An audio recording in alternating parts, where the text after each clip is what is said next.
Welcome everyone.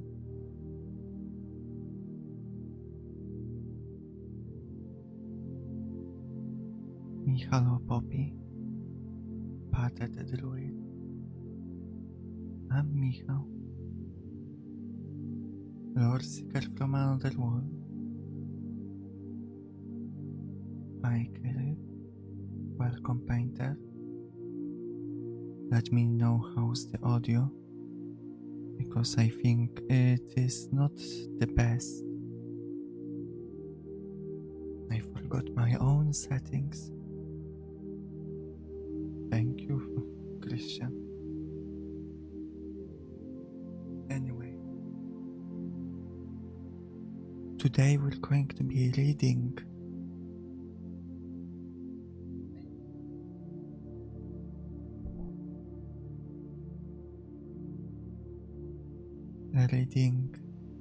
poetry, philosophy, some smart quotes.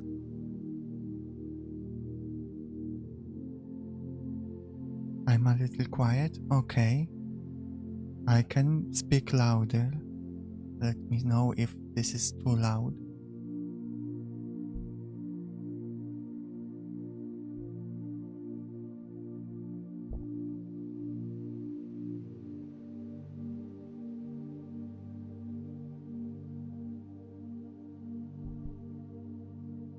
I moved the microphone closer.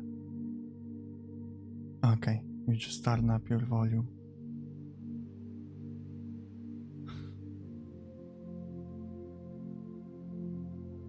Okay. In any case, today we're going to be reading a lot of stuff. Now, I'm not speaking louder, Poppy. Now, we are doing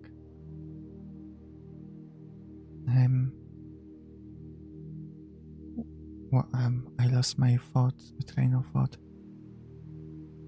Content warning. We will start with pretty depressing stuff. As you can see, the first things we're going to be reading is called Prayer for Loving Sorrow. But as we go along, we'll get more and more positive. So we start at the very bottom and we climb our way back up.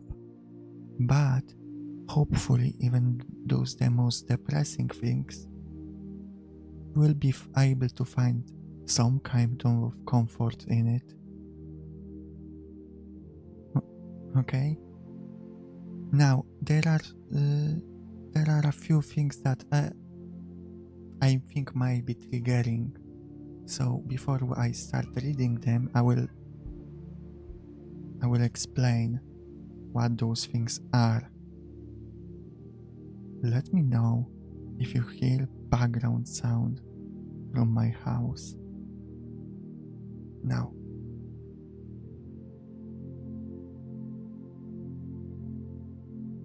shall we start? I will be sharing my thoughts about things we will be reading. You're welcome to share yours.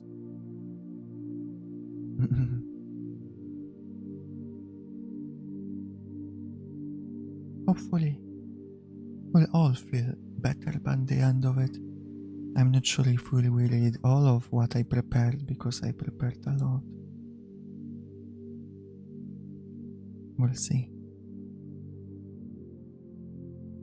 So like heaven, that's good.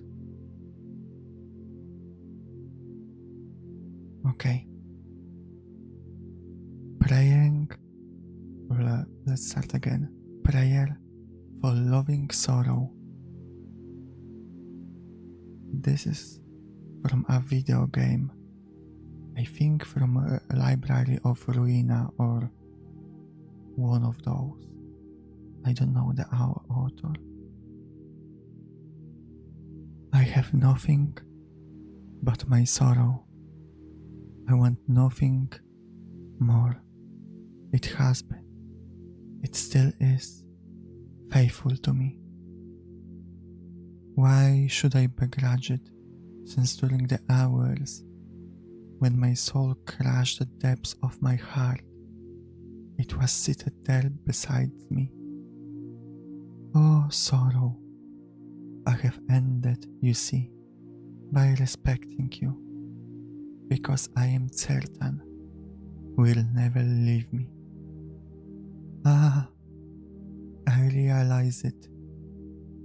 Your beauty lies in the force of you being. You are like those who never left the sad fireside corner of my poor black heart. Oh, my sorrow, you are better than a well-beloved, because I know that on the day of my final agony, you will be there, lying in my sheets. Oh, sorrow, so that you may once again attempt to enter my heart.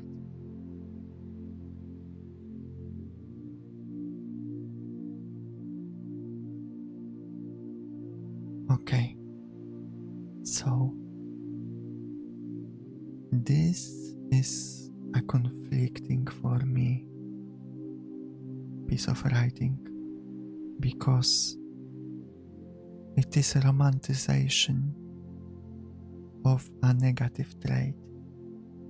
We have to be careful with that.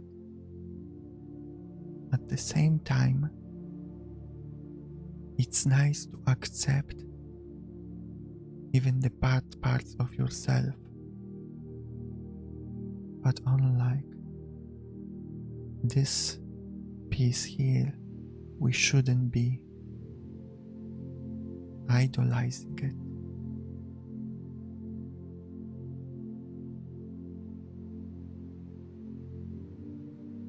We will rise again. I have a poem with those words at the end. Now, give me a second. I have to check something.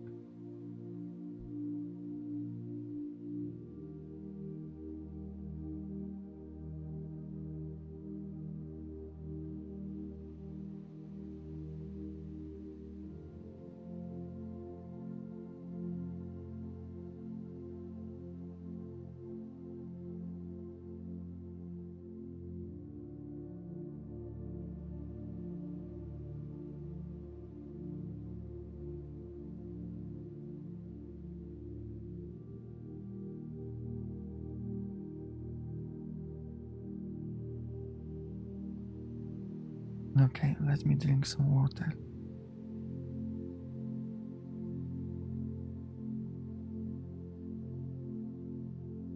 Let's move to another one. Far beyond the place of stopping. I lost the author, but it's from Burial Gods video. And in the description they mention a name, but it's a fake name of the author. We don't know who really wrote it.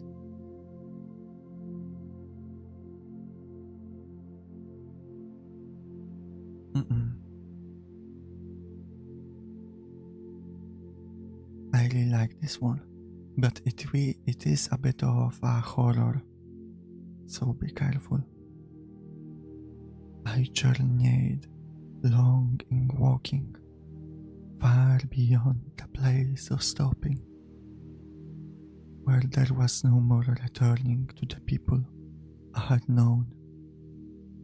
I saw the world forgotten, where the grass gives up on growing, and I knew that I would never make another journey home.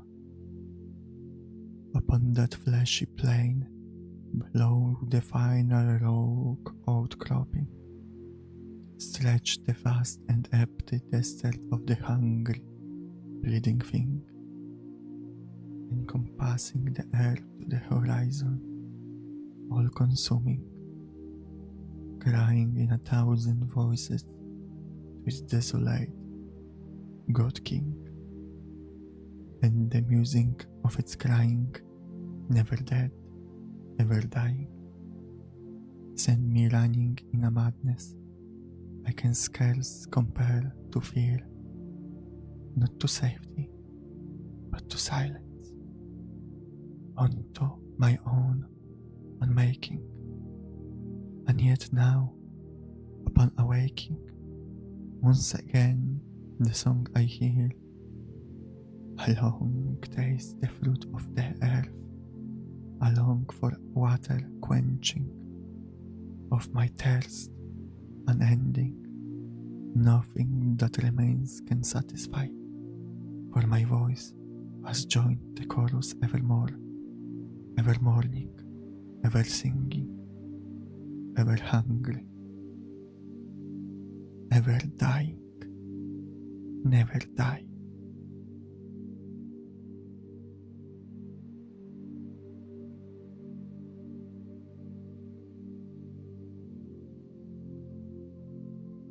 This one is interesting to me. I do not know the meaning of it, but it speaks to my soul. I read it, I hear it, and I feel something deep within my heart that responds.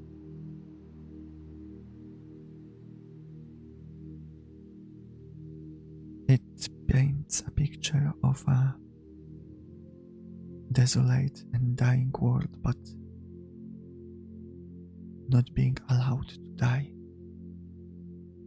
A fleshy mass consuming the earth, and our POV being assimilated to it. It could be about society and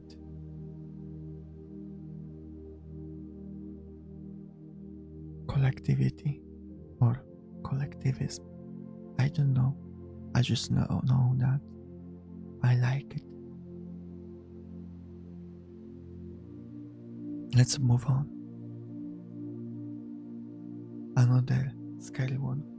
Another one by Burial Goats.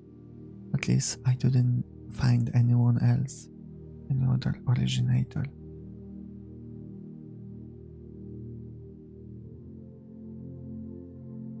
I once saw the face of God, a vast and sudden silence among the noisy heavens. That evening, I dreamt I listened to one side of a conversation I should not have overheard. I do not watch the skies anymore. I do not look up.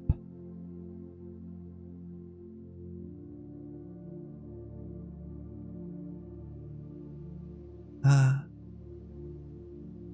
weird one, a short one. Once again, I'm not sure of its meaning. But once again, it just speaks to me. But it definitely is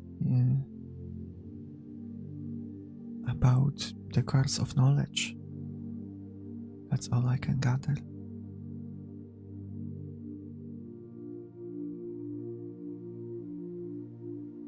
Now, In the Desert by Stephen Crane.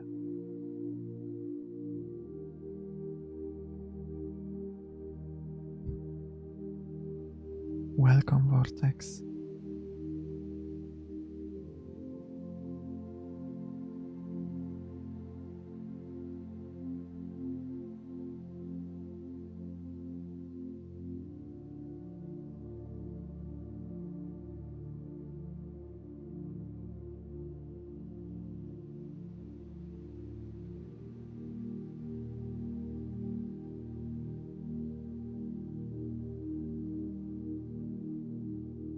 Okay, In the Desert by Stephen Crane.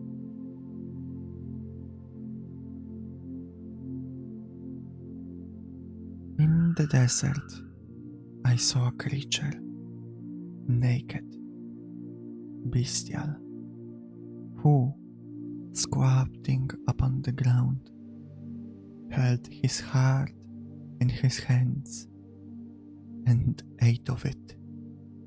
I said, "Is it good, friend?" "It is bitter, bitter," he answered, "but I like it because it is bitter and because it is my heart."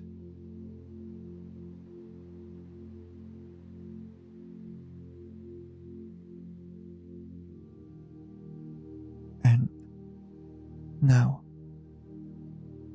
similar to prayer for loving sorrow, we have a creature that romanticizes their own suffering, but it is not necessarily shown as a positive thing in this one, because they are hurting themselves. They wallow in their own misery. But at the same time, they like it because it is their heart. They like themselves. But that love of themselves, unconditional one, makes them love the part of themselves and indulge in them too much, hurting themselves.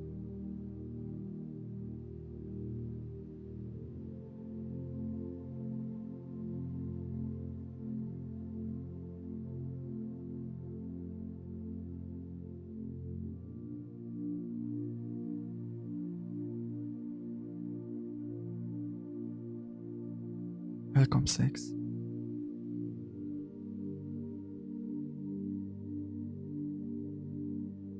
Okay. I don't remember this one.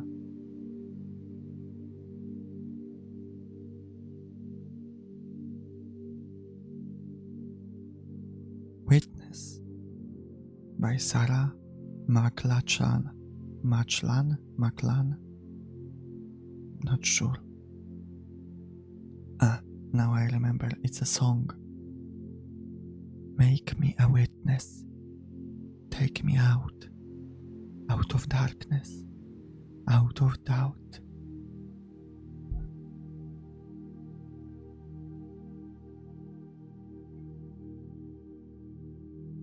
I won't weight you down with good intention, won't make fire out of clay or other inventions.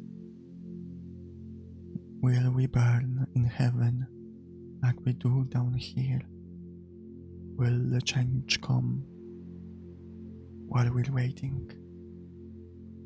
Everyone is waiting. And when we're done, soul searching, as we carried the weight and died for a cause, is misery made beautiful. I apologize for parking. And when we're done, soul searching, as we carried the weight and died for a cause, is misery made beautiful. Right before our eyes, will mercy be revealed, or blind us where we stand?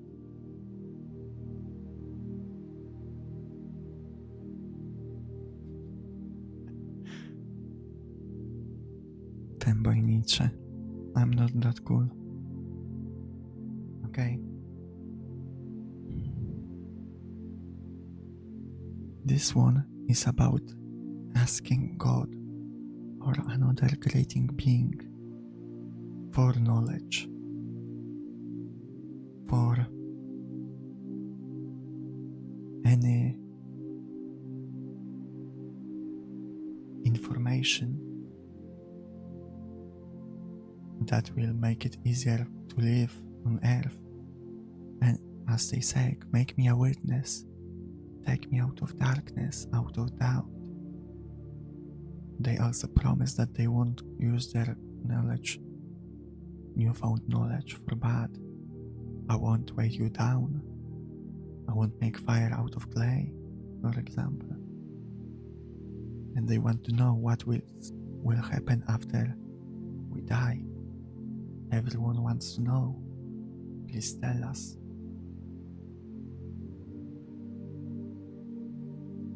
And they want to know if there's any salvation after death.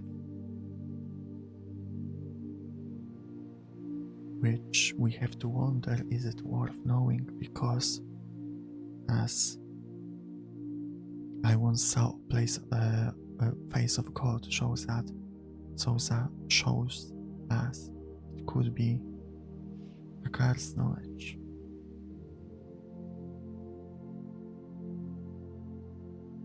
Okay, now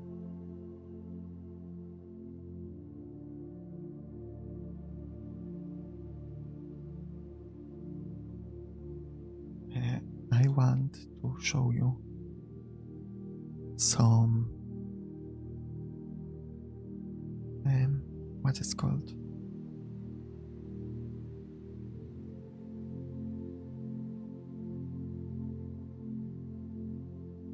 a comic.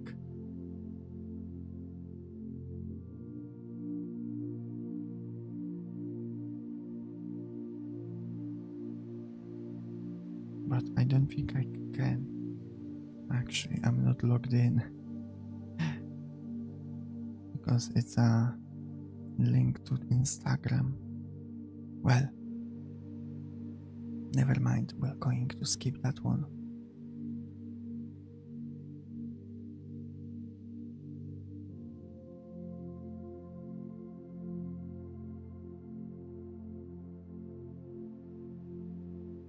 Time for Entropy by Neil Rollison. I just like the beginning. Your coffee rose cold on the kitchen table, which means the universe is dying. Your dress on the carpet is just a dress. It has lost all sense of you now. I open the window. The sky is dark, and the house is also cooling. The garden, the summer lawn, all of it's finding an equilibrium. I watch an ice cube melt in my wine, the heat of the Chardonnay passing into the ice. It means the universe is going to die. The second law of thermodynamics. Entropy rising. Only the fridge struggles to turn things around. But even here, there's a hidden loss. It hums in the corner, the only sound on a quiet night. Outside, everywhere is the vast sky, stars are cooling.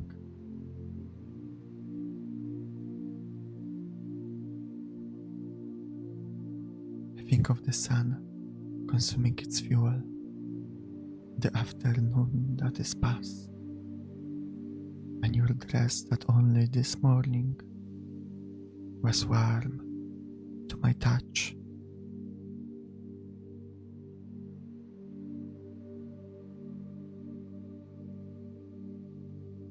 Very interesting poem about finding examples of entropy in simple things in life. But the first line I find very amusing, because as a coffee drinker, I can relate. Your coffee grows cold on the kitchen table, which means the universe is dying. You know, if you drink coffee, I'm sure you can relate.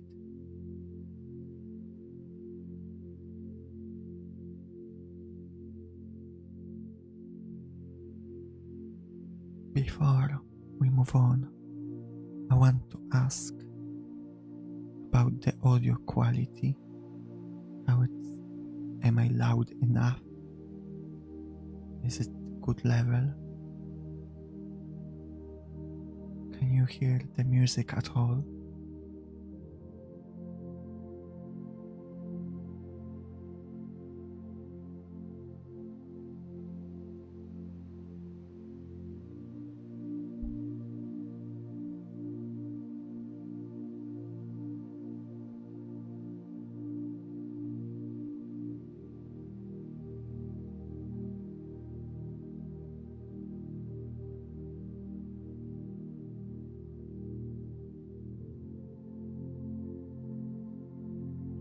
Okay, if you think it's good, then it's good.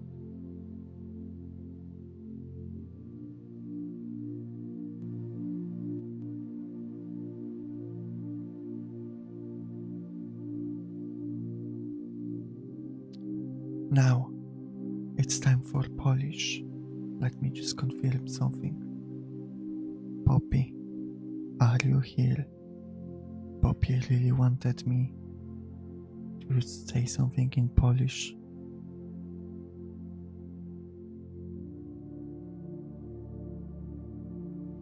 Okay, we can proceed. It's Nieprzysiadalność by Świetliki. I will have translation after I read it first in Polish. No, proszę sobie wyobrazić marzec albo kwiecień. Raczej marzec. Wieczór. Spotykam JP. Jest pijany jak świnia, a ja jestem trzeźwy jak świnia. Idziemy na kawę.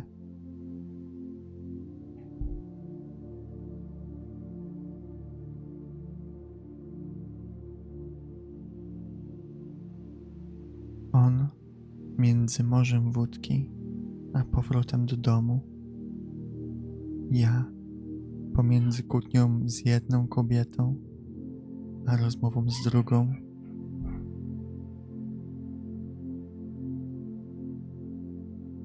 Która być może także się przerodzi w kłótnię. Siedzimy więc w knajpie, choćbym się nawet bardzo skupił. Nie pamiętam w jakiej. On między wódką, powrotem do domu. Ja pomiędzy kłótnią. I nagle on wskazuje mi jakieś dwie siedzące przy sąsiednim stoliku. Proponuje, byśmy się do nich dwóch przysiedli. A ja mówię, daj mi spokój. Ja nie mam ochoty. Ja to pierdolę. Dziś jestem w nastroju nieprzysiadalnym. Pomiędzy kłótnią z jedną kobietą a rozmową z drugą, która być może także się przerodzi w kłótnię. Ja nie mam ochoty. Ja to pierdolę. Dziś jestem w nastroju nieprzysiadalnym, więc rezygnuję. Siedzimy w tej knajpie i rozmawiamy o czymś. O literaturze, być może nawet o kobietach. On się trzyma nieźle, chociaż jest pijany jak świnia. Ja się nieźle trzymam, chociaż jak świnia trzeźwy jestem. Deszcz zaczyna padać i nagle on, wskazując znowu te dwie, mówi: zobacz, to się nieźle składa. Ich dwie i nas dwóch. Dosiądźmy się do nich. A ja mówię: daj mi spokój. Nie mam ochoty. Jestem dziś w nastroju nieprzysiadalnym. Ja to pierdolę. Dziś jestem w nastroju nieprzysiadalnym. Pomiędzy kłótnią z jedną kobietą a rozmową z drugą. Ja nie mam ochoty. Ja to pierdolę. Dziś jestem w nastroju nieprzysiadalnym. Tak się czasami zdarza, że jestem w nastroju nieprzysiadalnym. Tak się zdarza zazwyczaj. Jestem w nastroju nieprzysiadalnym. Siedzę sam przy stoliku i nie mam ochoty dosiąść do was. Choć na mnie kiwacie. Ja to pierdolę. Dziś jestem w nastroju nieprzysiadalnym. Ja, proszę pana, to pierdolę. Dziś jestem w nastroju nieprzysiadalnym. Spierdalaj, gnoju. Dziś jestem w nastroju nieprzysiadalnym. The end. Now, that was a long one. Welcome, Scorpion. So, this is a very conversational, I cannot say it. It's very talkative, let's say it like that, poem/song, because originally it was performed with a calm music in the background. I don't know what should you call it. It's not a song, it's like a fusion between a poem, a song, and a dialogue. Now, to break any illusion of coolness you might have about it, that maybe it's so deep, and in some way it is, time for translation. But just let me breathe.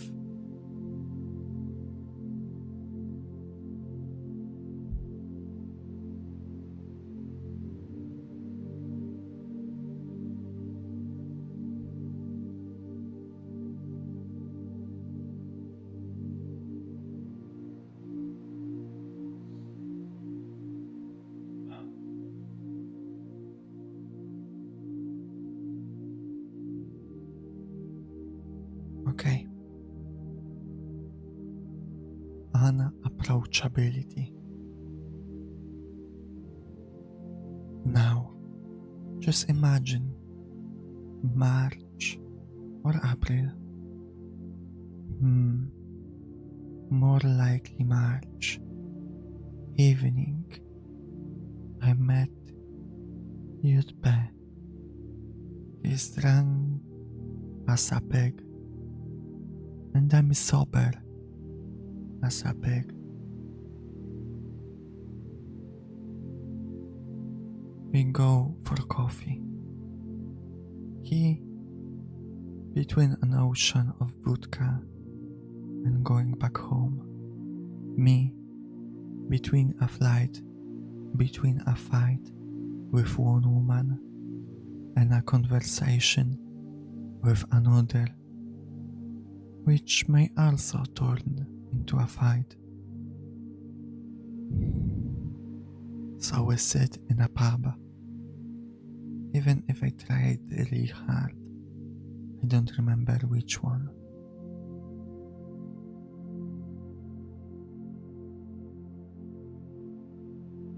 It's between vodka and going home. I'm between a fight. And suddenly he, pointing out two women sitting at nearby table, suggests we join them, and I say, "Leave me alone. I don't feel like it. Fuck it. Today I'm in an unapproachable mood, between a fight with one woman and a conversation with another, which might also turn into a fight. I don't feel like it. Fuck it. Today I'm in an unapproachable mood." So he gives up.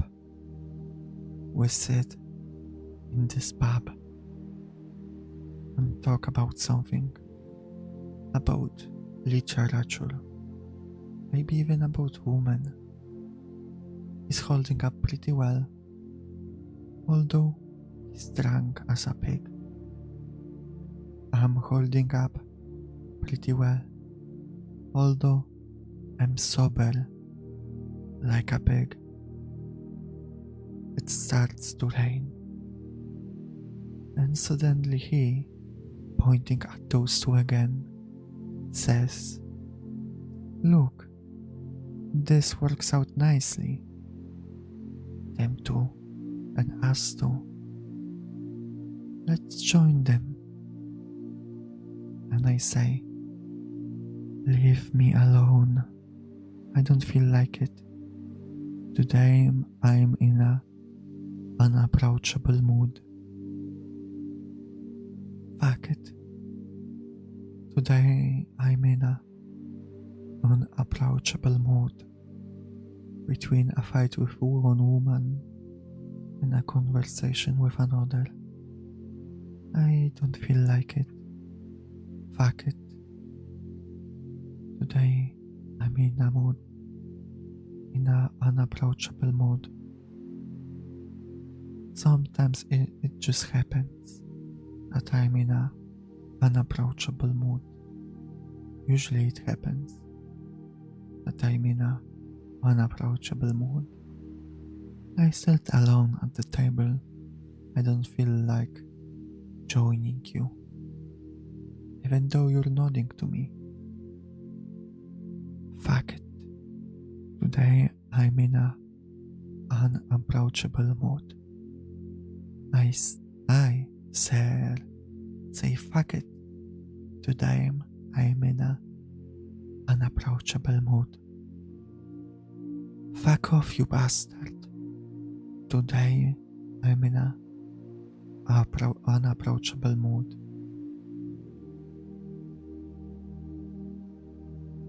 The end. I hope you enjoyed that little story. I really like it. It doesn't translate well, but I have to talk about the title.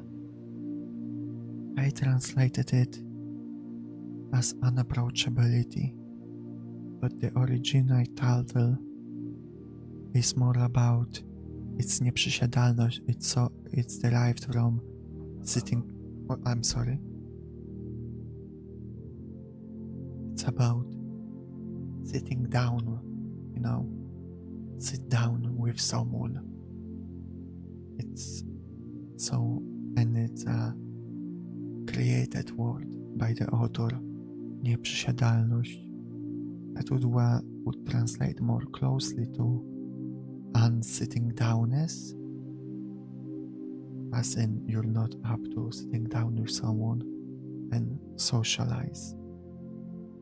But unapproachability is more true translation with meaning. And I like it because it talks about a feeling and a situation that I think most people can relate to.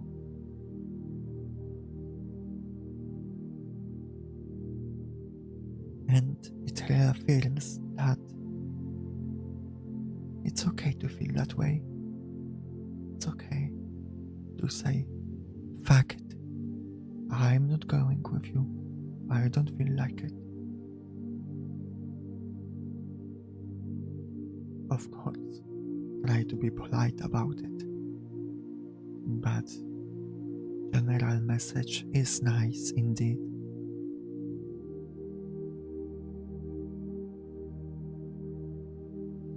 So next time, if someone asks you out, tries to pressure you into doing something you don't feel like it, just say, nah, today I'm in a unapproachable mood.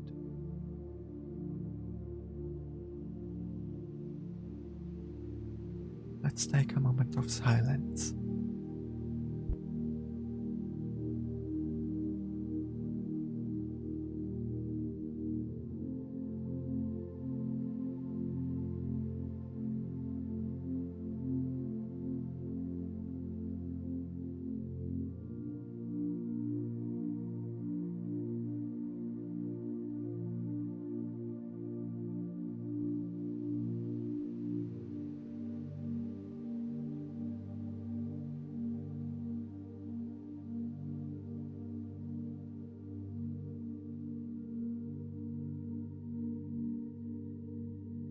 Okay, next up is a well-known story, The Egg by Andy Weir. It's very popular because of the YouTube channel Kurgesach. They made an animated recreation and a reading of it. But in case you don't remember or didn't see it, I want to read it. Now we're coming on to a more positive territory, but still a little bit neutral.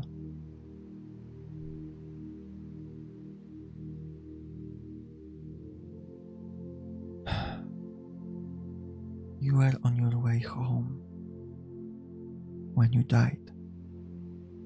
It was a car accident. Nothing particularly remarkable, but fatal nonetheless.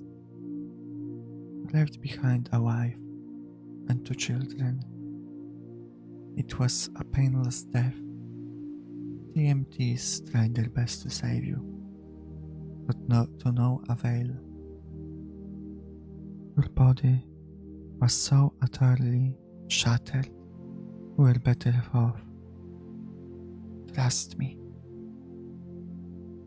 And that's when you met me. What happened? You asked. Where am I? You died, I said, matter of factly. No point in mincing words. There was a truck, and it was skidding. Yep, I said. I died? Yep. But don't feel about it. Don't feel bad about it. Everyone dies. I said. You looked around. There was nothingness. Just you and me. What is this place? You asked. Is this the afterlife? More or less, he said. Are you God? You asked. Yep, I replied. I'm God. My kids, my wife, you said. What about them? Will they be alright? That's what I like to see, I said. You just died, and your main concern is for your family. That's good stuff, right there. You look at me with fascination. To you, I didn't look like a god. I just looked like some man. Or possibly a woman. Some vague authority figure maybe. More of a grammar school teacher than the Almighty. Don't worry, I said. They'll be fine. Your kids will remember you as perfect in every way. They didn't have the time to grow contempt for you. Your wife will cry on the bed outside, but will be secretly relieved. To be fair, your marriage was falling apart. If it's any consolation, she'll feel very guilty for feeling relieved. Oh, you said. So what happens now? Do I go to heaven or hell or something? Neither, I said. You will be reincarnated.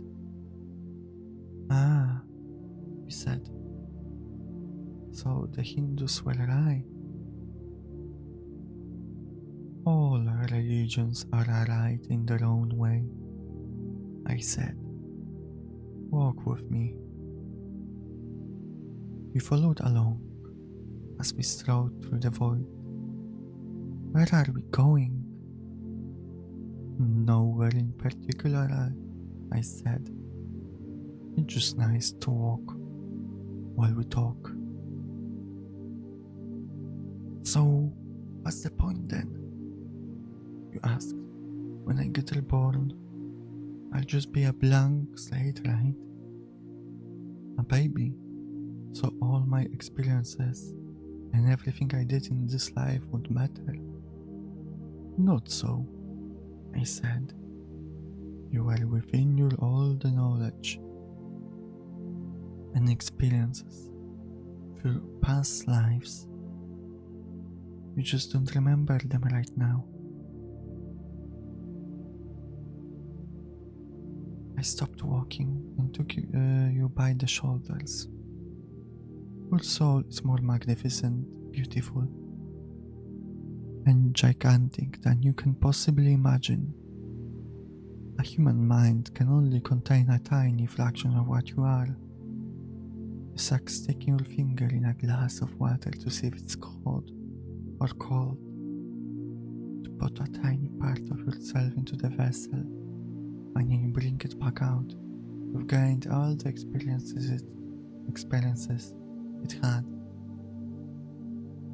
You've been in a human for the last 48 years, so you haven't stretched out yet and feel the rest of your immense consciousness.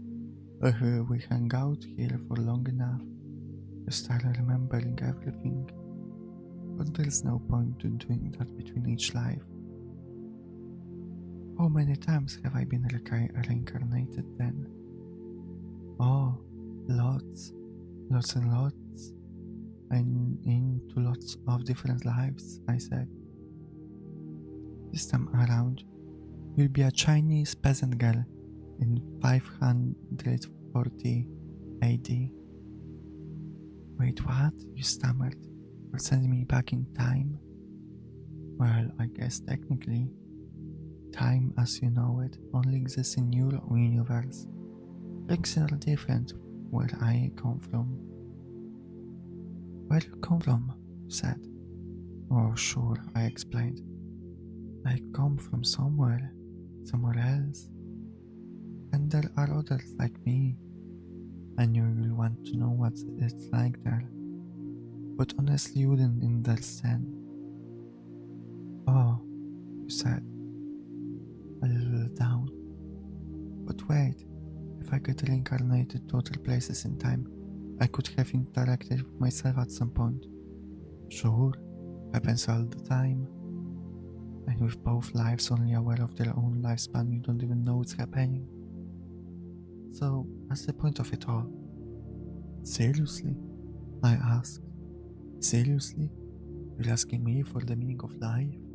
Isn't that also stereotypical? Well, it's a reasonable question, you persisted. I looked you in the eye. The meaning of life, the reason I made this whole universe, is for you to mature. You mean mankind want us to mature? No. Just you. I made this whole universe for you. With each new life you grow and mature and become a larger and greater intellect. Just me. What about everyone else? There is no one else, I said. In this universe, there's just you and me. You stared blankly at me. But all the people on Earth are all you, different incarnations of you. Wait, I'm everyone? Now you're getting it, I said with a congratulatory slap on the back. I'm every human being who ever lived, or who will ever live, yes. I'm Abraham Lincoln, and you're John Wilkes Booth too, I added. I'm Hitler, you said appalled, and you're the trillions he killed. Millions. I'm Jesus, and you're everyone who follows him. You fell silent.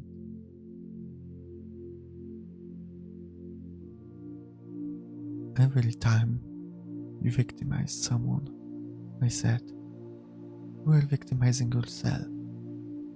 Every act of kindness you've done to yourself. Every happy and sad moment ever experienced by any human was, or will be, experienced by you. You thought for a long time. Why, you ask me? Why do all of this? Because someday you will become like me. Because that's what you are.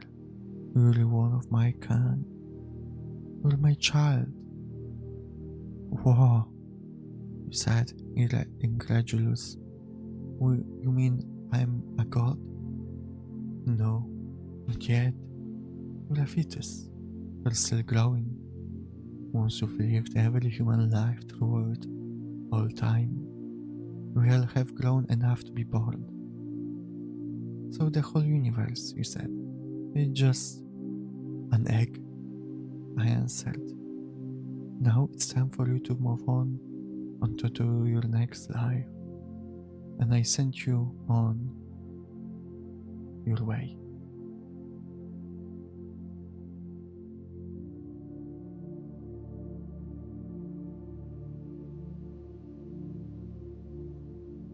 So, the end.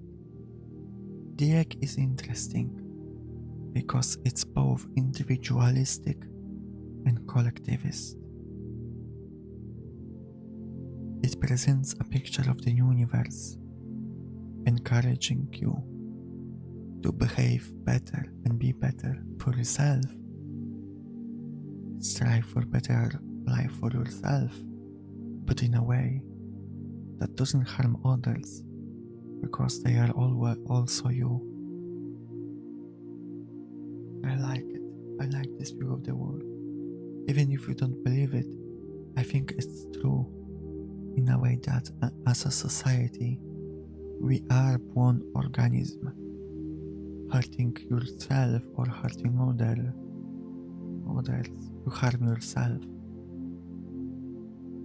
Because if you harm others, society at large is worse off. And if it's worse off, you will be too, sooner or later. So I like it. Be kind to yourself. Be kind to others. Welcome, Ken. Good to have you here.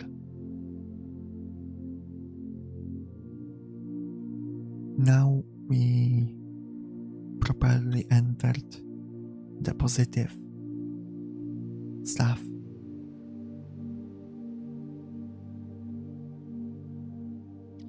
I hope you guys enjoy me reading out to you. Time for a quote by Carl Sagan. The cosmos is within us. We are made of star stuff. We are a way for the universe to know itself.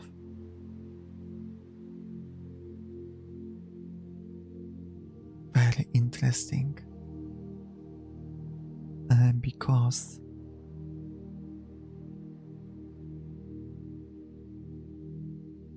Because it is true, for us at least. Universe only exists from our point of view because we can perceive it, because we can name it, because we can examine it. In that sense, we are star stuff. Sure, there are other animals, but we don't know the limits of their perception. We know only ourselves.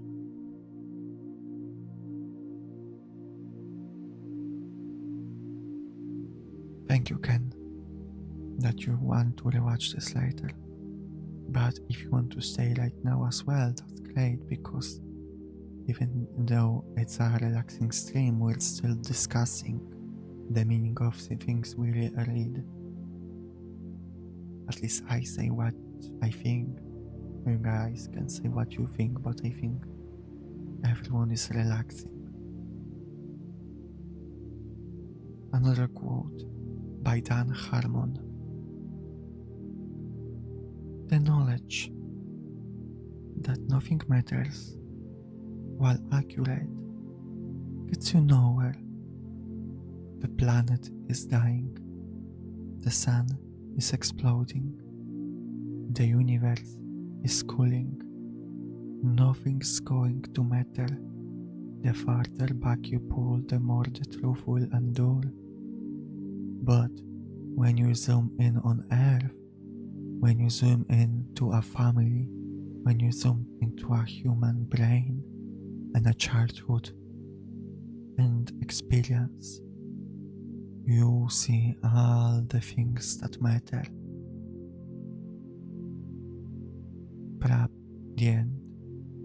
Perhaps an obvious observation, but something that can be easily forgotten. Yes, the universe will explode and nothing will matter. At least it might not matter, because we don't know if it matters or not. We are not able to say it with confidence.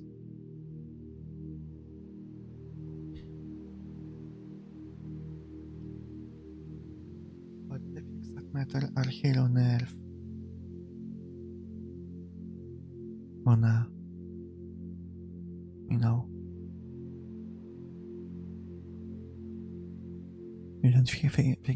You don't have to think big. to find the thing that matters.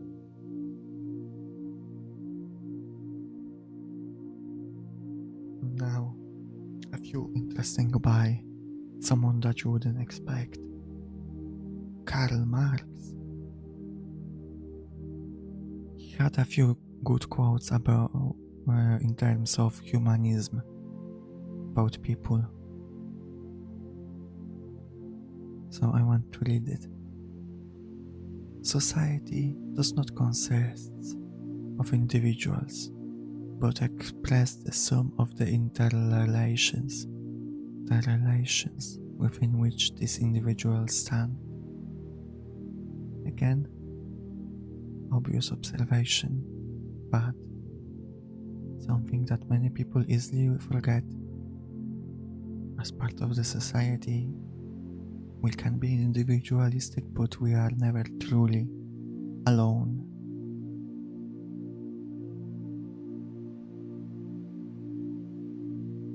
You work within society and you are informed who you are by your relations, and people are informed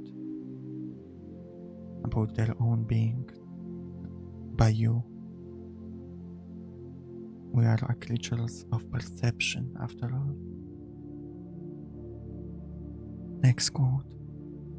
Every emancipation is a restoration of the human world and of human relationships to man himself. Again, true statement. But it is still in the same vein what we'll keep talking about.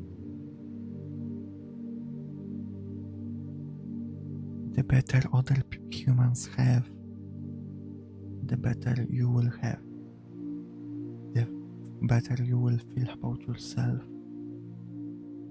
Because that's how it works. If people around you suffer, then it will have impact on you sooner or later, negative one. So we have to care for everyone. Next quote. Men make their own history. Thank you for the follow, Theatrix. Men make their own history, but they do not make it as they please. They do not make it under self-select circumstances, but under circumstances existing already, given and transmitted from the past.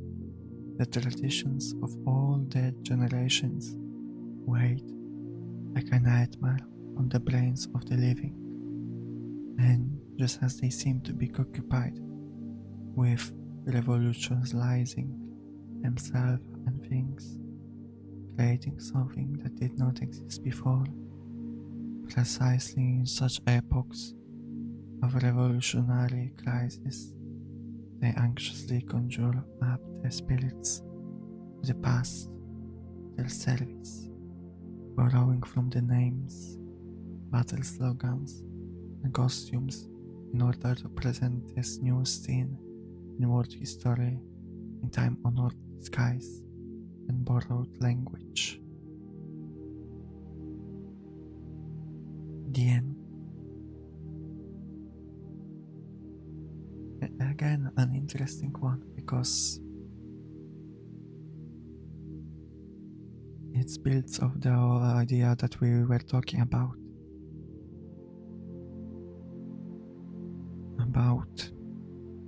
not only we are affecting people around us today, and it will affect people in the future, our actions, but we still are weighted down by the actions of the past. We are social creatures across time.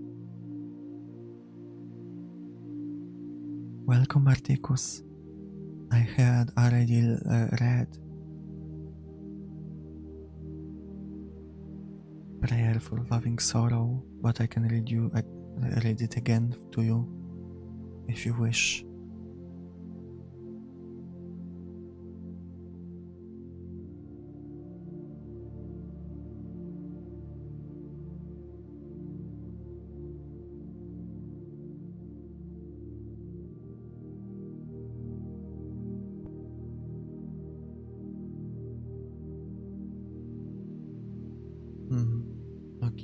Okay. We're going back to the beginning for a moment. Content warning. Idolizing sorrow. Prayer for loving sorrow. I have nothing but my sorrow, and I want nothing more. It has been, but still is, faithful to me. Why should I begrudge it? During the hours when my soul crashed the depths of my heart, it was seated there beside me. Oh sorrow, I have ended, you see, by respecting you. Because I'm certain you will never leave me. Ah, I realize it. Your beauty lies in the force of your being. You are like those who never left the sad fireside corner of my poor black heart. Oh, my sorrow, you are better than a well-beloved, because I know that on the day of my final agony, you will be there, laying in my sheets. Oh, sorrow, that you might once again attempt to enter my heart. The end. So, Articus, everyone else. There is one thing about this poem that I like. Accepting part of yourself, even the negative one. But I don't like the romanticization of sorrow. I don't like idolizing sorrow. Because, for example, the poem says, why should I begrudge it, since during the hours when my soul crashed the depths of my heart, it was seated there beside me. Well, I feel like this is missing the point that the sorrow was what was, in part, crushing your soul. It's like respecting your own abuser. So be careful, accept bad parts of yourself. That is important. You have to embrace them in some way. You have to give them a kiss to the cheek, to the forehead. But then you have to understand they shouldn't be idolized.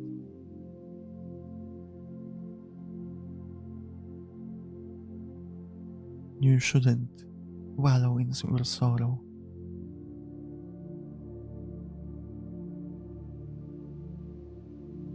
Okay, let's go back. And yet we dance. Oh, this one is a long one. I think I'm going to skip the beginning because it's kind of confusing. So I will read the other half or so. But you're welcome to find it yourself and read it the beginning by yourself. And yet we dance by Carlos Basurto. It's a fun one. Now we're going to read those that I really like. At least a bit more of them. Notwithstanding, snow's ending could never rescind the beauty it once held, and holds now while it's gone. In the end, unbeknownst to any, it remains victorious, for it once was. Why it was allowed to be, that is not the purest beauty there could be, regardless of path, regardless of birth, regardless of death. What else is there? It was, therefore, beautiful, even at the least grittiest and darkest, even when the snow seizes life and swallows the light. It does so with an undeniable grace, this need not demerit the tragedy it may entail, but one must recognize that the occult that threatens to overtake it too part of the beauty, because that may not always be comprehensible, yet it persists as a constant in all matters and scales. After all, how is a blizzard to be understood by any or one individual snowflake, pirouetting away in the indomitable gusts, and intimately construct something we could never begin to perceive the full picture of? Why, this is precisely what we are, flakes. You and I are not but snowflakes coursing through the storm, holding the fair hand of fate. We carve our own path in this angelic painting, and we shall melt someday. Our places of ice were so intricately erected are to be solved into nothingness, and not even memories shall withstand the sunlight. And yet, we snow. Is that not simply beautiful? We know it all will turn to dust, keenly aware, reminded day to day, year to year, with every storm and every nightmare and every memory devoured by entropy. Every welcome looms inevitable farewell. Every good morning implies a well-deserved good night. And yet we do, and yet we care, and yet we push onward, and yet we love, and yet we dance.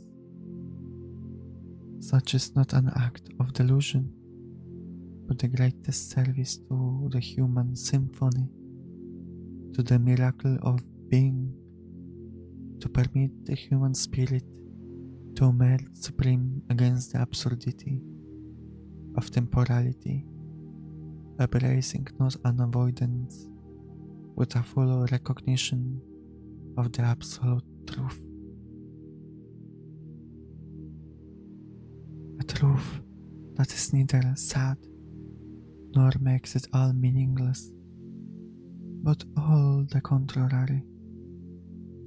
Disregarded and taken for granted, the maelstrom of existence is repeatedly misinterpreted as a simple fact, or, at worst, a curse.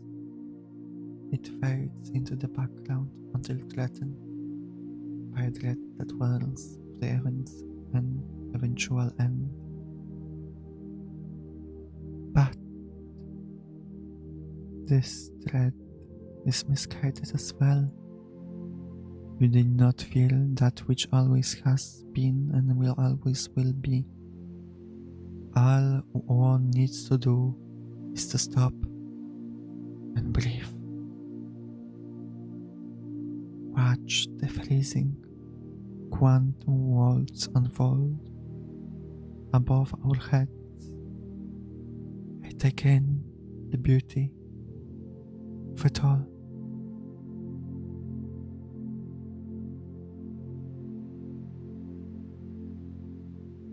The end.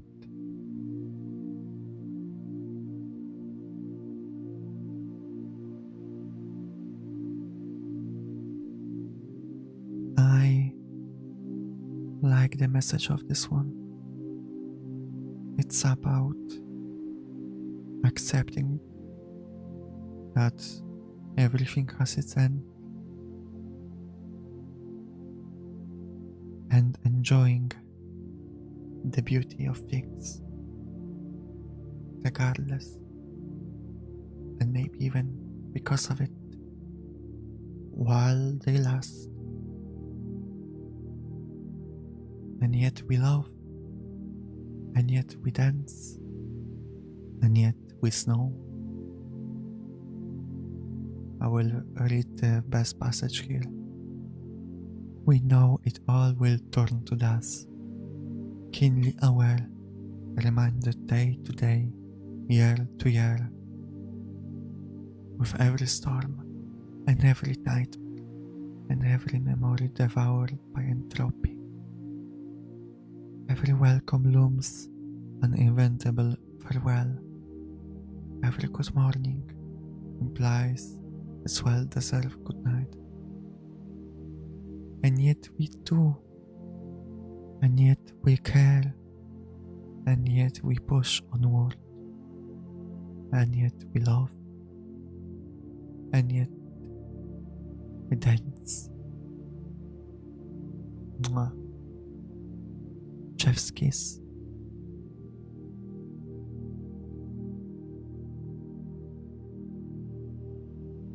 Now, time to some pro-humanitarian quotes.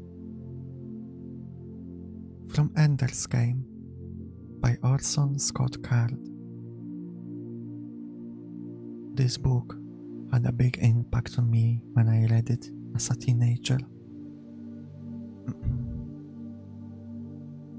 In the moment when I truly understand my enemy, understand him well enough to defeat him, then in that very moment I also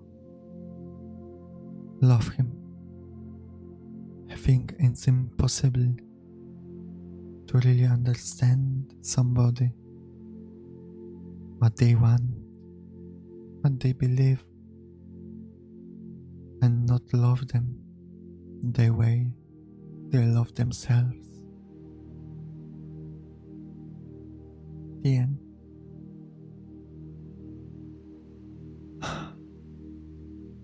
This specific quote had the biggest impact on me. I kinda already tried living by this philosophy before I read it, but it put it into words. It got rid of the confusion I was feeling. It's important to me. Since I read it, I always strive to understand people. I do not hold discussion with people to convince them of something, typically. I typically hold the discussions to understand and for them to understand me. With this mindset, the discussion can flourish, be more productive, and in the process we'll either understand why each of us holds the positions we do and disagree, or we change our minds, one of us or both of us. That's why I find discussions important. Going off of this quote, time for the Vinland Saga quote that I also very much love by Makoto Yukimura.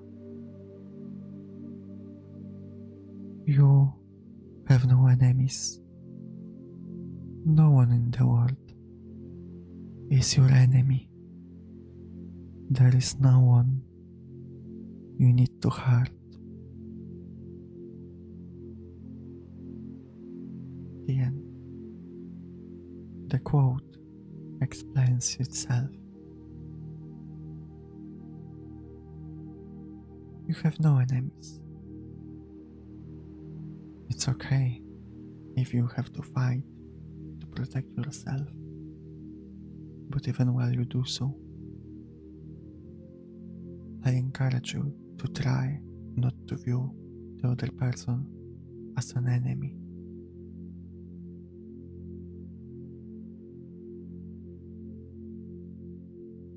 Let's give a moment of silence.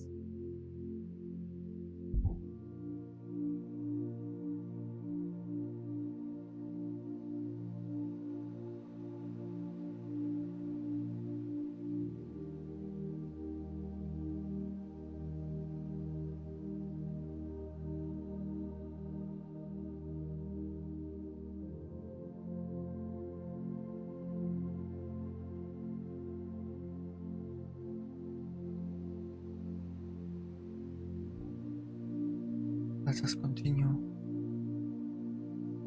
Now a quote by Charles Bukowski. If something burns your soul with purpose and desire,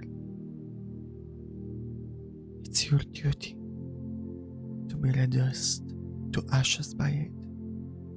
Any other form of existence will be yet another dull book in the library of life. The end. Now, let's be careful.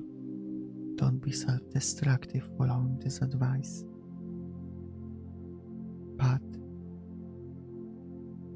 if you have to go out, if you have to suffer, it's better to suffer with something you love while doing something you love doing. If you go to work and you're depressed, then maybe it's better to do something you love, and maybe you will be homeless. Who knows? But maybe you won't be depressed. No, this is not advice. This is just philosophical lumberings. Let's not take poems, quotes, and literature here on the stream too literally. I should have mentioned that at the beginning.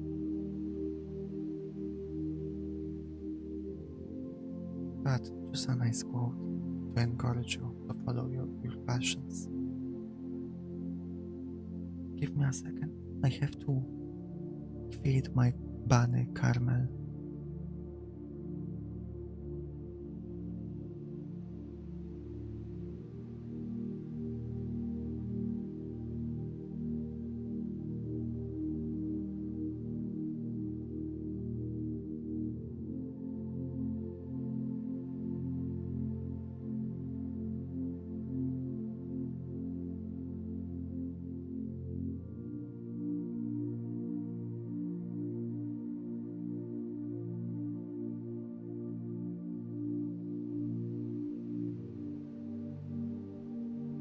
I'm back.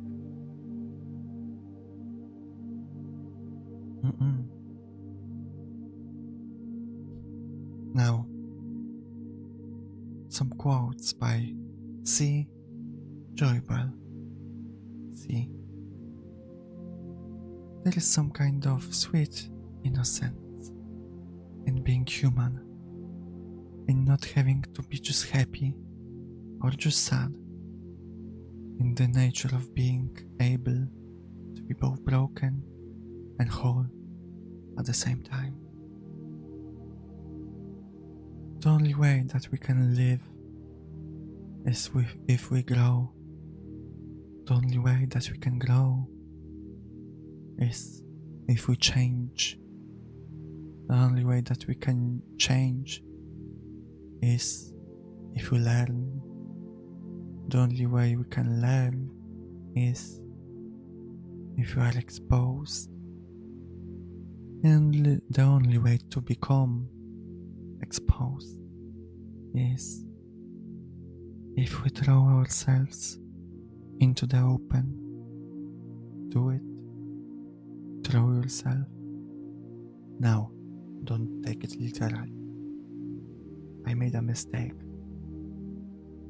reading it. I read it in one go, but those are two separate quotes. That the nature of being human is both broken and whole, happy and sad.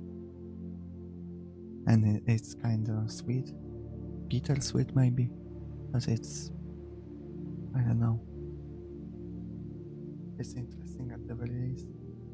But the second quote is true.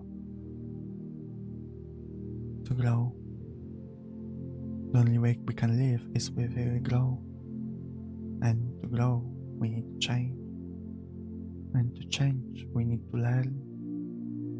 And to learn, we need to expose ourselves. And to expose ourselves, you just have to go out and do it. We won't do it another way. Gain new experiences. Okay. Now for the art of being by Eric Fromm. I remember not agreeing entirely with this poem. Let's see what I didn't agree with. A person who has not been completely alienated, who has remained sensitive and able to feel, who has not lost the sense of dignity, who is not yet for sale, who can still suffer over the suffering of others, who has not required fully the having mode of existence. Briefly, a person who has remained a person and not become a thing cannot help feeling lonely, powerless, isolated in present-day society. They cannot help doubting themselves and their own convictions, if not for their sanity. They cannot help suffering, even though they suffer, they can experience moments of joy and clarity that are absent in the life of their normal contemporaries.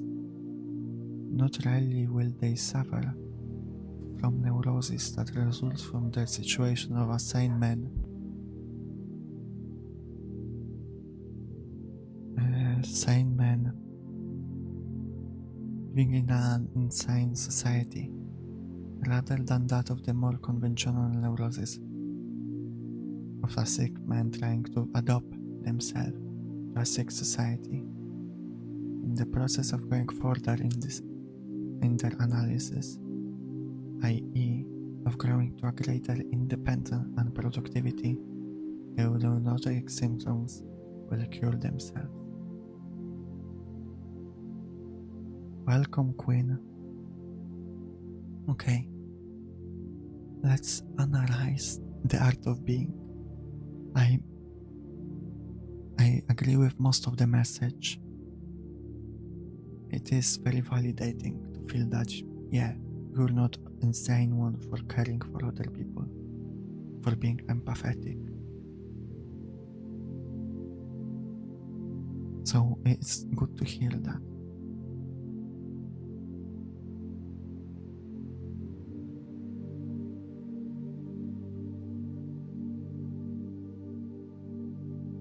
And it's not good to try to adapt yourself to a sick society. I disagree with the conclusion that the symptoms of feeling lonely and isolated can be cured by greater independence and productivity. Those can help, but it's not that simple.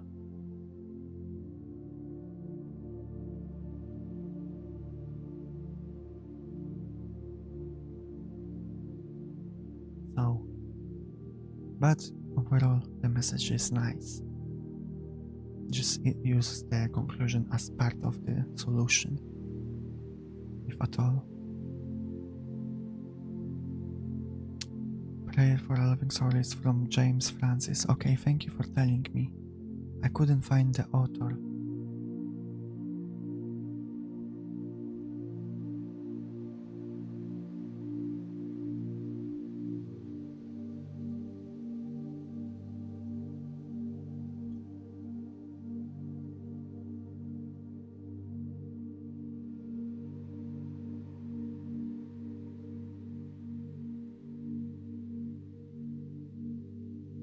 Okay, let's move on.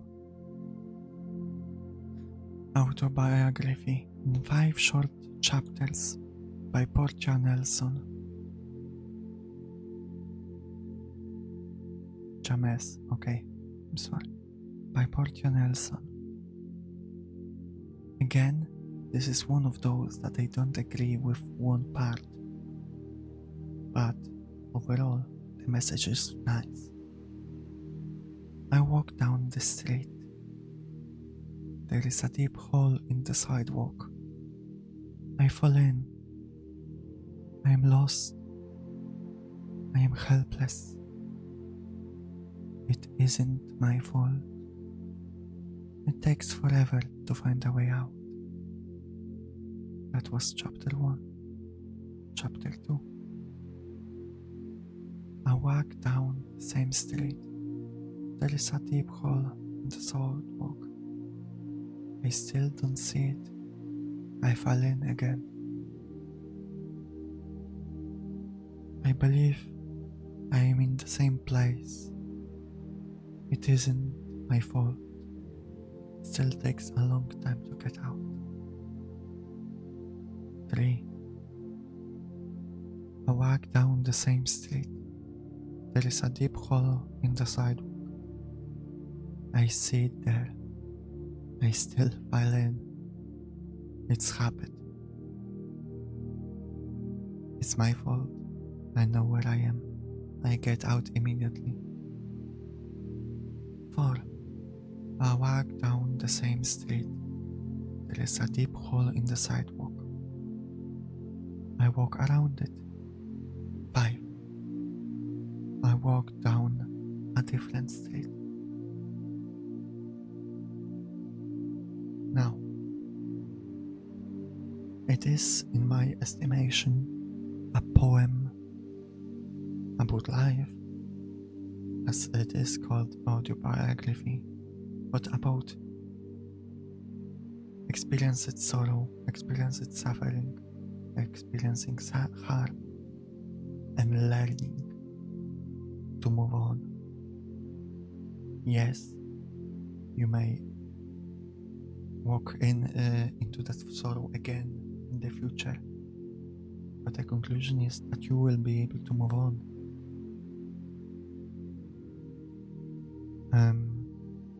It is also about bad habits that you may learn from your bad experiences. In here, falling down a hole and then falling down again. It isn't your fault, and both of those is repeated. In third one, it says it's my fault because you repeated the habit by yourself, because that's what your trauma taught you. I slightly disagree with it's my fault passage. It's too simplistic. Even if we fall into that same hole again, even though while knowing it's there, it's still ultimately not our fault that we have this response. It's a trauma response. In a very simplistic, shallow view, yeah, we decided to fall in again, but it isn't our fault. I disagree with that. But even if you think it is, as chapter 4 and 5 show, we can learn, we can move on from our bad experiences, our trauma, and walk a different street.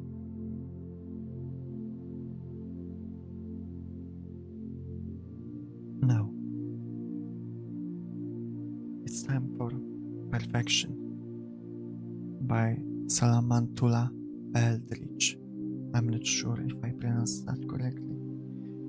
It's a kinda religious, sounding at least, poem, but I think it can be taken in a secular manner, which I will explain after reading it. Structure is the same, with chapters. 1.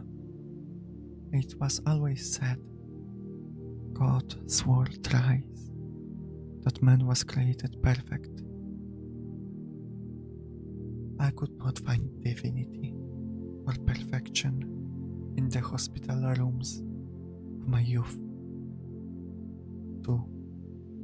In pain, in fear, I sat in a chair facing Qibla, not sure what it is, and asked, did my prayers have meaning? Once I could not longer prostrate myself before the divine. How could my broken body be perfection in God's eyes?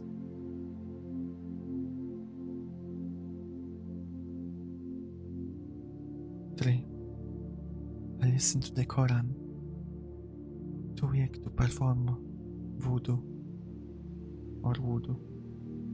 too impure to touch the book myself, and found my answer. 4. My body does not have to be perfect to be holy. 5. I do not have to love my body for it to be sacred. 6. My flesh does not need to be unmarred to be blessed. 7. A cracked temple stone is still hallowed ground. 8.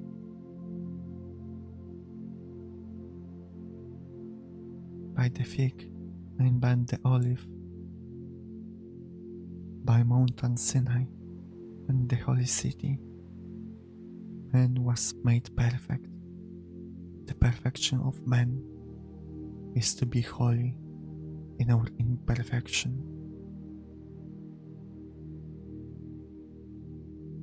The end. Now, it was very obviously biblical, let's just call it like that, but in my estimation it can be taken in a non-religious way. It is about being worried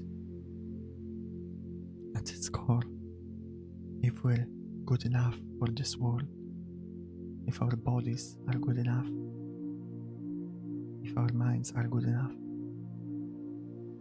But we're perfect just the way that we are. We're perfect in our imperfection. Yes, we may have flaws. Yes, maybe they are worth fixing. But at least the fault of your flesh, your disabilities, do not make you lesser. It's not something you can have control over.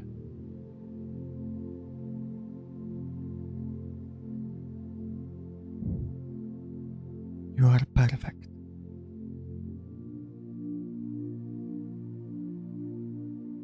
Now, it's time for something that one of those things that inspired this whole stream that I just wanted to share and read out to you guys. So, pay attention.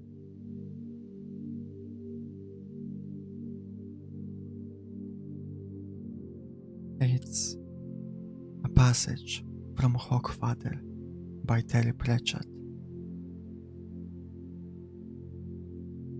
I will give you a lift back, said Death after a while. Thank you. Now, tell me, what would happen if you hadn't saved him? Yes, the sun would have risen just the same. Yes? No. Oh, come on. You can't expect me to believe that. It's an astronomical fact. The sun would not have risen to turn on him. It's been a long night, grandfather. I'm tired and I need a bath. I don't need silliness. The sun would have not have risen. Really? Then what would have happened, pray? A mere ball of flaming gas would have illuminated the world. They walked in silence for a moment.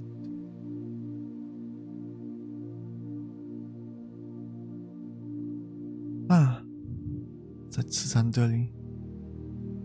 Trickery with words.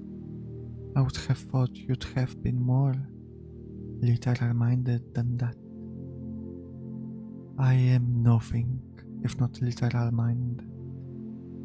Trickery with words is where humans live. Alright, said Susanna. I'm not stupid. You're saying humans need fantasies to make life bearable. Really? As if it was some kind of pink pill? No. Humans need fantasy to be human. To be the place where the falling angel meets the rising ape. To fairies, hogfathers, little... Yes. As practice, you have to start out learning to believe the little lies, so we can believe the big ones. Yes. Pay attention. Yes. Justice, mercy, duty, that sort of thing. They're not the same at all. You think so? Then take the universe and glide it down to the finest powder and sieve it through the finest sieve, and then show me one atom of justice, one molecule of mercy, and yet they've waved a hand, and yet you act as if there is some ideal order in the world, as if there is some righteousness in the universe by which it may be judged.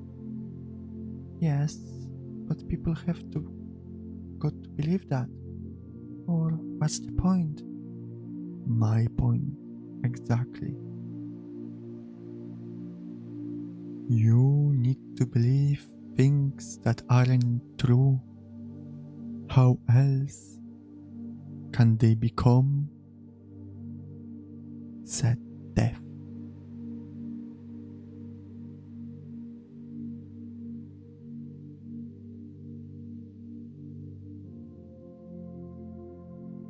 It's the end of the quote. I love this passage. I have not read Pratchett much, but I stumbled upon a video with this scene and I fell in love. The conclusion of this conversation: you need to believe in things that aren't true. How else can they become? sad death. It's inspiring because that's how we human operate. We believe things that aren't true, like they've said, mercy, justice, and we start out believing with little lies, fairies, Santa Claus, things like that. It is true. I believe in this passage with all my heart. I love the human belief. It is one of the strengths, if not the strongest human tool. Belief.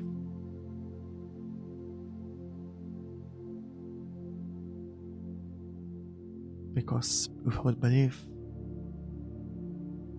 how can there be anything? How can I believe that trees exist?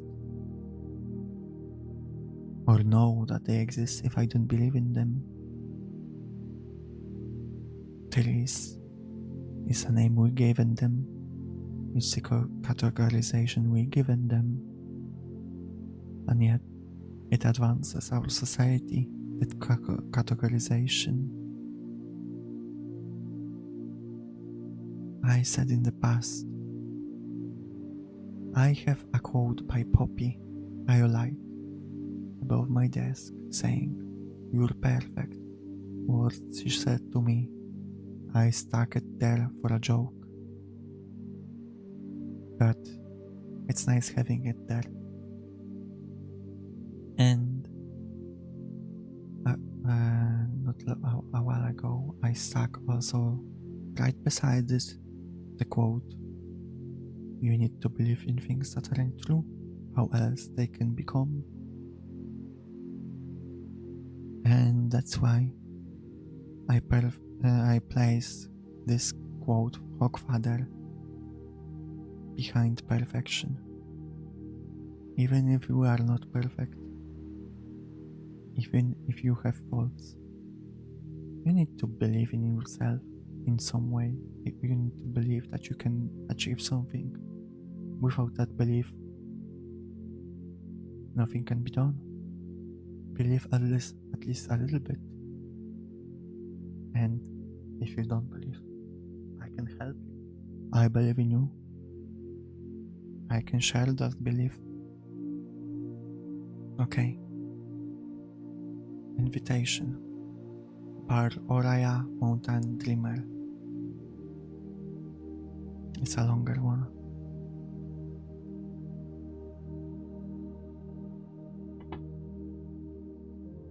It doesn't interest me what you do for a living. Want to know what you ache for, and if you dare to dream of meeting your heart longing. Doesn't interest me how old you are. I want to know if you will risk looking like a fool for love, for your dream, for the adventure of being alive. Doesn't interest me what planets are squaring your moon. I want to know if you have touched the center of your own sorrow, if you have been opened by life's betrayals, or have become shriveled and closed from the fire or further pain. I want to know if you can sit with pain, mine or your own, without moving to hide it, or fade it, or fix it.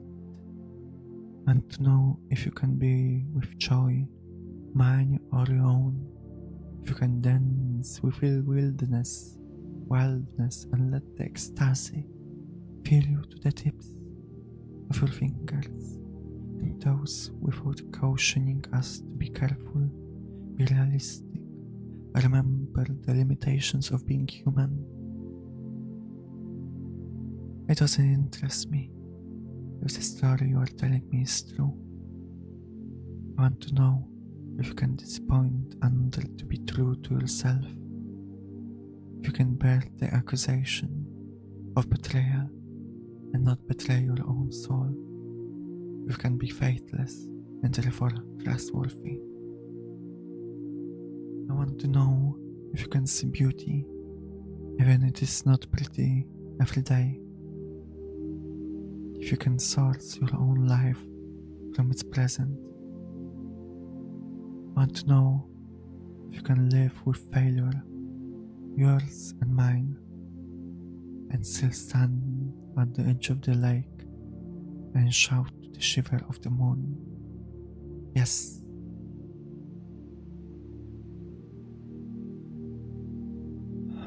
It doesn't interest me to know where you live or how much money you have. Want to know if you can get up after the night of grief and despair, weary and bruised to the bone, and do what needs to be done to feed the children.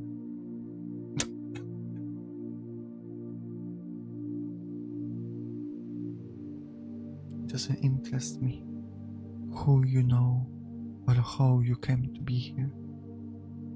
I want to know if you will stand in the center of the fire with me and not shrink back.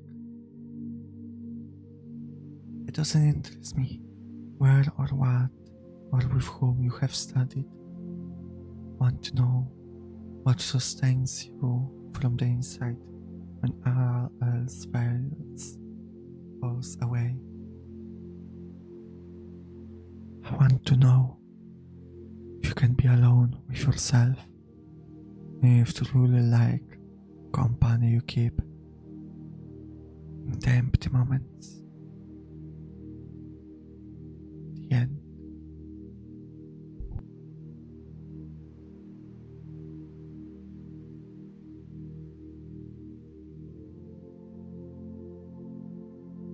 Welcome, Harley.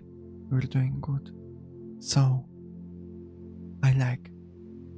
It's very reassuring, validating. It's about cutting through the shallow perceptions that people usually care about and getting to a core of the person. It's about wanting to know people by who they really are, not by their outside, not by their job, not by how much they make, not by their past, because that doesn't define them. It's not about, their beauty.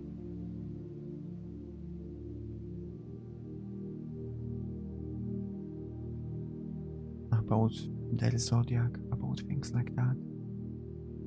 And I like it for it. And it's also self-reflecting, I think.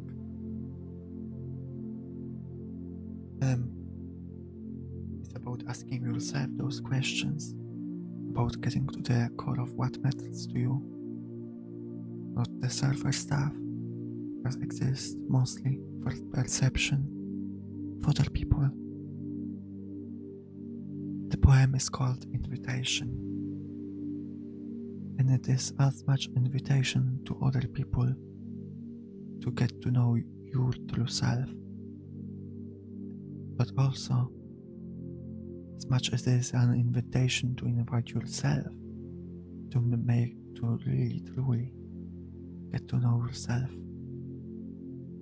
because it's very easy to get confused with what is for other people, what is for their perception, and how you view yourself.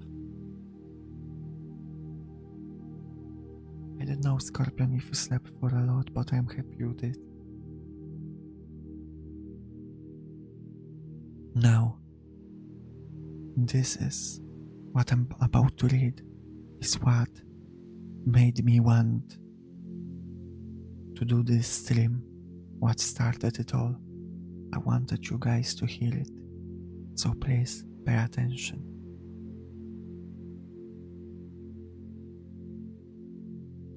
Ego Sum Ergo by R.G. Williamson is from under the video by Burial's Goods.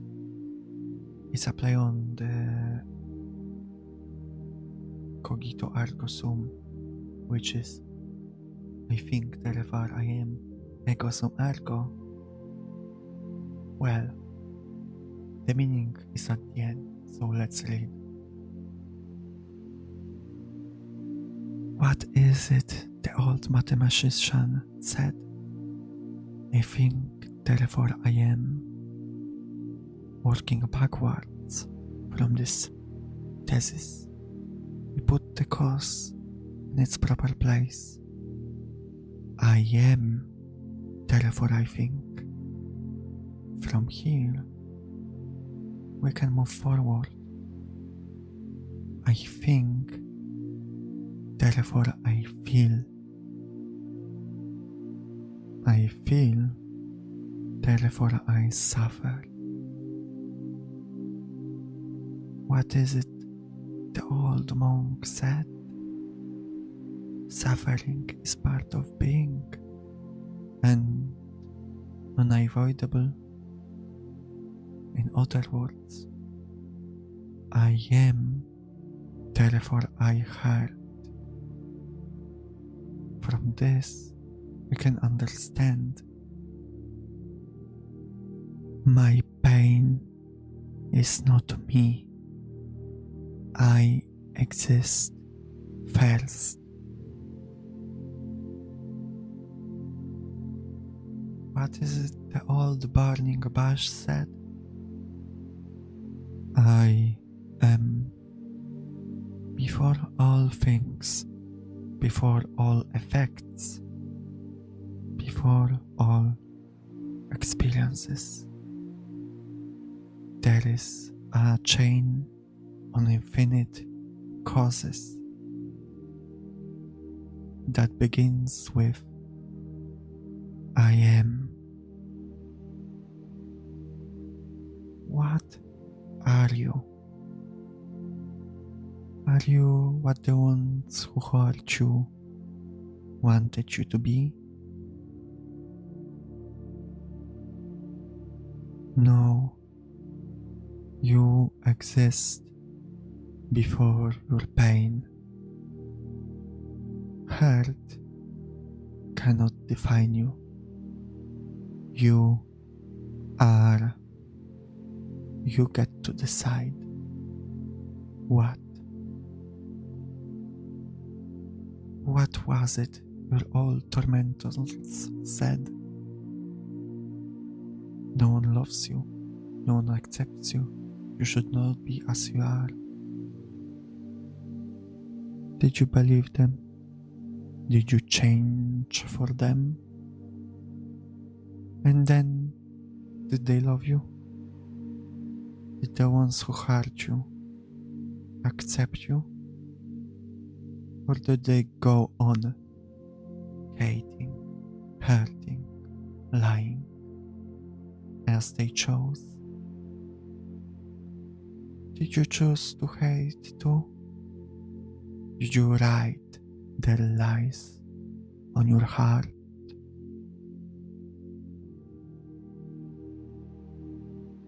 You decide what you are. I am. Therefore,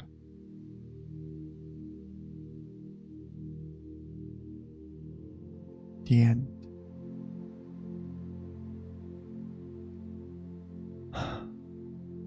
I love it. I love it. It's very validating, reassuring. It's a message that I think everyone should hear. You are first, before everything else. And you get to decide what you are. Ego sum ergo. I am, therefore.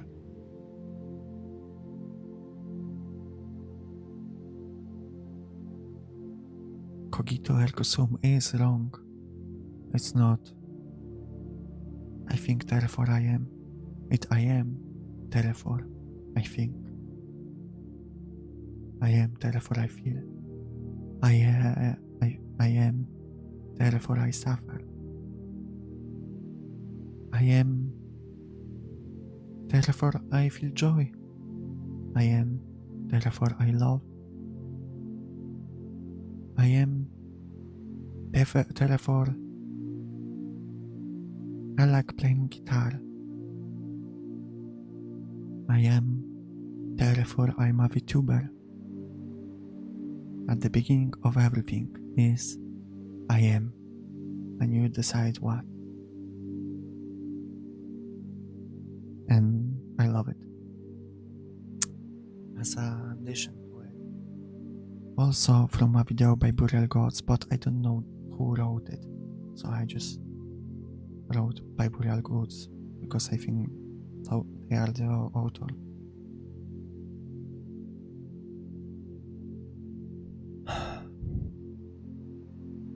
You cannot become who you want to be by holding too tightly into who you are.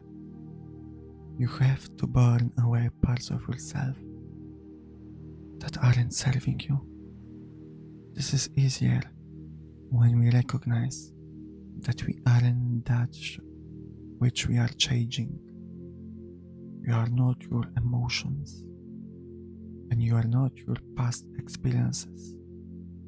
Those are all mental attachments that we can choose to release. My interjection here, of course, it's not that easy. Let's not take it literally. Once you understand that we are formless, then everything comes easier. We have the capacity to become weather, glorious things we can envision, no chains holding us back. Consciously letting go of something is the equivalent of pruning a dead branch. We now have more mental energy available to grow the parts that matter. There doesn't need to be a judgment within your own head about letting things go. That you are somehow weak because you are not caring about this particular situation. What is stronger is having the ability to release the need for control rather than letting this external situation control your mental state any longer. You want to be completely eliminate mental energy that isn't serving you. Less is more, in that your attention and energy is magnified rather than divided between so many things. Change is the only constant in this world. There are no fixed points. Embrace the change. Direct the change. The end. Going off of the previous one, a validation that you are not your suffering or experiences. You decide what you are, and but can also burn away of the parts of yourself that are not serving you, that you don't like. I practiced it today. When I was playing Outer Wilds and I was scared, I didn't have fun. It was a third stream that it happened. I decided, yep, I don't care for it enough. It's not worth my suffering. And I stopped playing it. And you shouldn't feel bad about doing it. You shouldn't feel weak about just stepping back from things that are not serving you. Some people will say, do it, don't be weak, try harder. Sometimes it's good to confront things like that. It's good to listen to that. But others, no. It's better to just listen to yourself and no, it's not worth it. I will step back. I will end this relationship. I will not participate in this hobby action any longer. I will not go with you to the bar. It's okay to do those things. Don't feel bad about it. If that's what you think is really best for you. We have 3 more very positive poems, so let's read them. Still I Rise by Maya Angelou. You may write me down in history with your bitter, twisted lies. You may trot me in the fairy tale, but still, like this, I'll arise. Does my sassiness upset you? Why are you beset with gloom? Cause I walk like I've got oil swells pumping in my living room, just like the moons and like the suns, with the certainty of time, just like hope springing high, still I'll rise. You want to see me broken, bowed head and lowered eyes, shoulders falling down like teardrops? You can buy my soulful cries. Does my haughtiness offend you? Don't you take it awfully hard? Cause I laugh like I've got gold mines digging in my own backyard. You may shoot me with your words. You may cut me with your eyes. You may kill me with your hatefulness. But still, like air, I'll rise. Does my sexiness upset you? Does it come as a surprise? Did I dance like I've got diamonds at the meeting of my tides? Out of the hearts of history's shame, I rise. Up from a past that's rooted in pain, I rise. I'm a black ocean, leaping and wide, welling and swelling, I bear in the tide, leaving behind nights of terror and fear, I rise. Into a daybreak that's wondrously clear, I rise, bringing the gifts that my ancestors gave. I am the dream and the hope of the slave.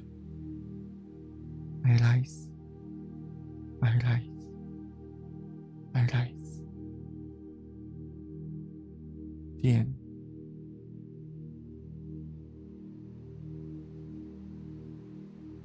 I think I don't have a lot to say about it because it's pretty self-explanatory. You will rise, despite all people that don't want you to. You will rise despite your own pain and suffering and trauma. You will show them that you can. Love after love. Love after love. Perek Tarek Walcott. The time will come when with elation will greet yourself arriving at your own door, in your own mirror, and each will smile at the other's welcome and say, sit here, eat. We love again the stranger who was yourself. Give wine, give bread, give back your heart to itself, to the stranger who has loved you all your life, whom you ignored, for another who knows you by heart. Take down the love letters from the bookshelf, the photographs, the desperate notes. Peel your own image from the mirror. Sit, feast on your life. The end. Again, self-explanatory, It's about loving yourself. It's about protecting yourself. About feasting on your life, enjoying it.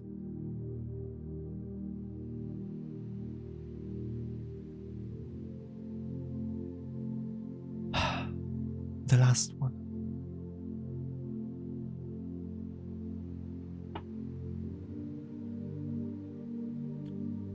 The Orange by Wendy Cope. At lunchtime, I bought a huge orange. The size of it made us all laugh. I peeled it and shared it with Robert and Dave. They got quarters, and I had a half. And that orange, it made me so happy, as ordinary things often do. Just lately, the shopping, a walk in the park. This is peace and contentment. It's new. The rest of the day was quite easy. I did all the jobs on my list and enjoyed them and had some time over.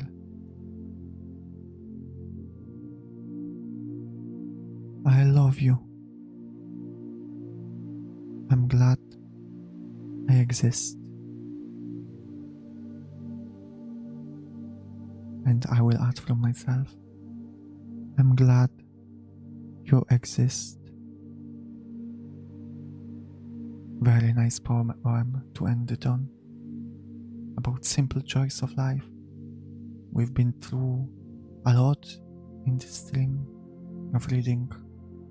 We've been through sorrow, grief, trauma, pain, but joys and laughter and dance too, and beauty of the world.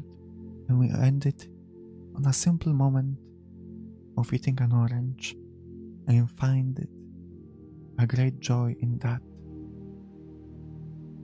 I hope you have enjoyed the stream.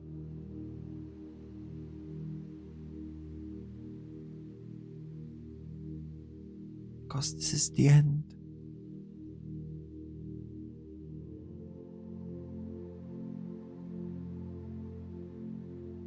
This is the end.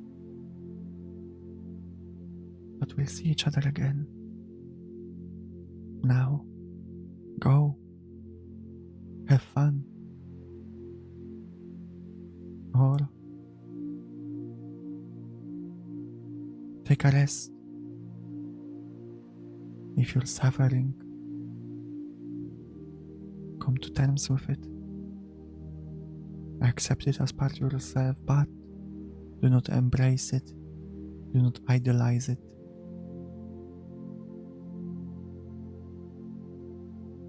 Seek within yourself the joys of life, the joy of yourself, of other people as well. And that's my final message for today.